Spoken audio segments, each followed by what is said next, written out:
Hey guys, আসসালামু আলাইকুম। আপনারা কেমন আছেন? আপনাদের দোয়া এবং ভালোবাসা দেখে আলহামদুলিল্লাহ ভালো আছি। আমি আজকে চলে আসলাম কলাদিয়া সিস্টের গরুর হাট বাজারে। আজকে গরুর হাট বাজারে আসছি যে এই কারণে যে আপনাদের সাথে শেয়ার করার জন্য এবং গরু কিনা বেচা কেমন হচ্ছে।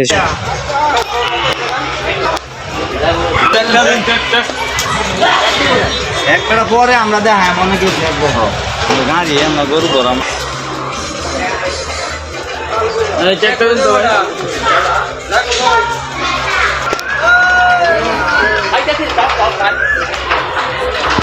ঈদের বাজার তো এই কারণে খুব কিনা বেচা হচ্ছে।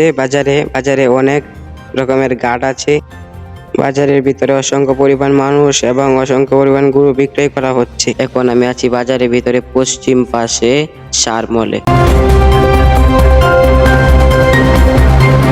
এখন আমি আছি বাজারের উত্তর পাশে গাই মলে অসংখ্য গাই আছে এবং অসংখ্য বিক্রয় হচ্ছে। তো আপনারা আসবেন, গাই মলে কিন্তু প্রচুর পরিমাণে মানুষ।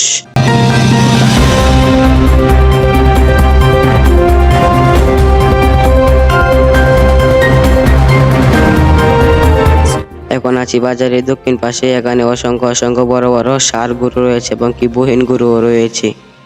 এখন আমি যেই জায়গাটি রয়েছে সেই জায়গাটি হয়েছে চোট লেখার জায়গা, এখান থেকে চোট লিখতে পারবেন। এখন আমি চলে আসছি ছাগল মলে। ঠিক আছে, অসংখ্য ছাগল আছে এবং কিনা বেচা অনেক হচ্ছে।